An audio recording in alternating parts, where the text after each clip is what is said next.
Greetings and welcome to the historic 2nd Avenue Project. I am your host, Deramani Jones, junior, history major, and lead anchor for these series. This project is presented by the Bethune-Cookman University History Department, in part with the Mass Communications Department, under the direction of Dr. Jeanette Ford.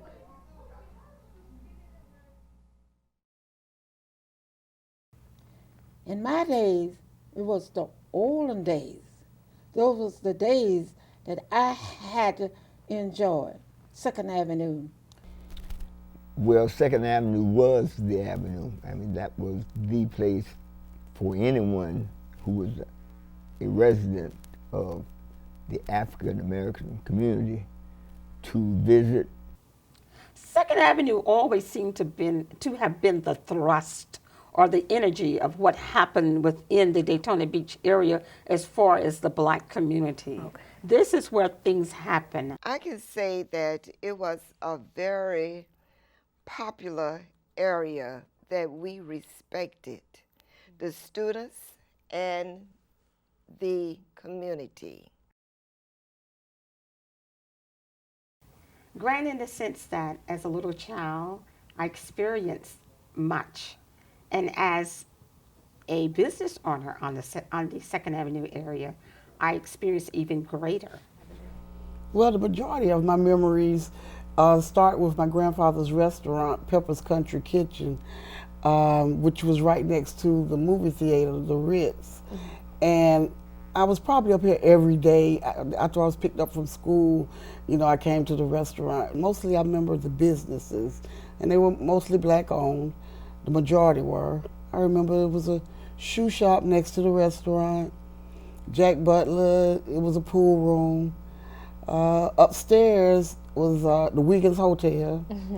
And I remember people in just a vibrant community where we practically saw everybody just about every day. Mr. Reynolds at that time, he had a business on 2nd Avenue that he repaired TVs and sold TVs. And I went to work for him at that time. And well, not only TVs did we repair, but irons and heaters and all the things that at that time you had to plug in. Yeah. We worked on them. The Avenue was not a place of violence, and there were many nightclubs on the Avenue. But there was a respect for one another. The Avenue was actually a vibrant place to have a business. Mm-hmm. Every business was there, from dry cleaners to a photography shop. Mm-hmm. There was a hospital. I was actually born in the hospital on the Avenue. So you had a wide range of occupations, professions on the Avenue. The Atlanta Life Insurance Company was located on the corner of Jefferson and Dr. Mary McLeod Bethune. That is right next door to where most of you probably go and purchase little meals with hot wings and things. Mm-hmm. I remember, I believe my mother did share with us, and my father, about Eleanor Roosevelt coming to visit on 2nd Avenue. And there were great men that were noteworthy in the sense of Duke Ellington, I believe. Mm-hmm. I remember them speaking about on 2nd Avenue. And some of the other major events, we had Joe Lewis to come here, Robinson, the baseball player, and they all were right down on the Avenue. There was a place called the Minnie Campbell's Hotel. And I tell you that if you walk through that area, you would see if it was the register, you would see great. During that time, the Avenue didn't have everything, so the department stores downtown would allow Bethune-Cookman students to come if they were dressed. Okay. They had to have on, I think it was blue and white. Mm-hmm. That identified them as Bethune-Cookman students, and they didn't get any hassle, and they received superior service. was a lovely neighborhood. Everybody in that neighborhood knew everybody's parents. We lived right on Spruce Street, which is right down the street from there. Everything west of the railroad track was segregated. And so we did not have running water, we did not have toilets that flushed, things of that sort. And this is a picture that I will leave with y'all, Bill Mobley, and in front of the shoe parlor. And as I speak of this, some of you might remember Sankum Sue. That was her name, and her picture is here. Popular area that we respected, the students and the community.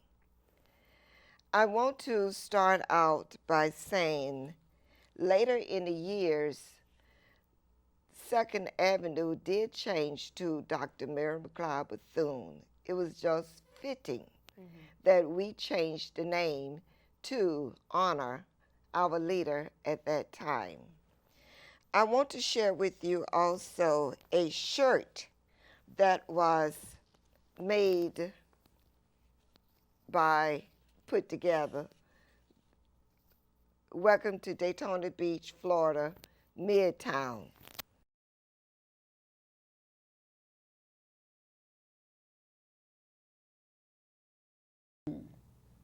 I had a chance to meet her one day, in which I was very, very pleased to get the chance to meet her. And I met her standing right in front of Whitehall. Every Sunday afternoon, she would stand out there, right at the gate, sidewalk, with her walking cane. And she was very, very polite. It was a whole different era. and the people, everybody helped everybody. So I believe that Miss Bethune, it stems from her when we was in the community, because I mean, I live right down the street, right around the corner from my house. So which that street is no longer there, but Pine Street. Yeah. I remember coming down 2nd Avenue and seeing this great woman they called Madame Bethune. Now, the reason that was so exciting is because when I look at the statue that we have on the campus of Bethune-Cookman University, it really implements what I experienced. And that was that great woman standing on 2nd Avenue and waving. I just thought that was so awesome. The city of Daytona Beach was segregated. They did not have any black people who had ever been elected to an office in Daytona Beach. And very few, in fact, none of them had even been appointed to positions in Daytona Beach. When Mrs. Bethune came, she started out with the idea that she wanted Bethune-Cookman College at that time to be a part of the community rather than a part from the community. And without being segregated as we were apart from the community. I believe at that time that Dr. Bethune impacted so many people's lives, even in the simplest way. And that began my journey with 2nd Avenue.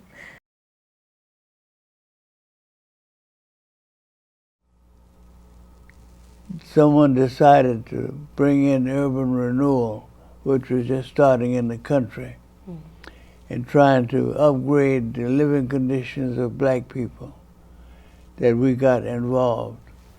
Dr. Moore, who was then the president of Bethune-Cookman, was the first black person to be appointed to a committee, and that committee was the Civic League. There was a committee that was established to do two things: explain it to the community, to get the community's support, and then serve as pretty much as a buffer between the community and the city. The project was supposed to displace the old homes with new homes, so the residents would upgrade their housing. Never happened. Which means when you move the resident community from the business community dies. And that's what happened with 2nd Avenue. I think a lot of the programs that were offered were not done. And I think the committee that was selected pretty much took the blame unnecessarily. But when the people looked, all they saw was this was the community, the committee that sold us this bill of goods. So they caught a lot of pressure, and but still the project went on, and the 2nd Avenue continued to die. Through his efforts, they got urban renewal, excuse me, into Daytona Beach to try and improve the living conditions of blacks. And that was how urban renewal got started. Okay. Their intentions were good, but they didn't intend to follow through with what they planned. Scattered. The neighbors were scattered. People that you saw on a daily basis you didn't see. They moved to all different parts of town. There were a lot of people, and a lot of buildings are missing too. A lot of buildings were torn down. Well, I think they felt deceived. But it devastated the community to see houses being torn down. The good of all of that is that the blacks were moving into areas, and they were moving into better home environments, in the sense that the structures of the buildings were built much better. Something can be placed on the avenue and the students will participate. The key to economic existence on 2nd Avenue are the students at Bethune-Cookman University. Thank you all for joining us today. And on behalf of Bethune-Cookman University, the Mass Communications Department, and the History Department, we hope that you all have enjoyed the historic 2nd Avenue project.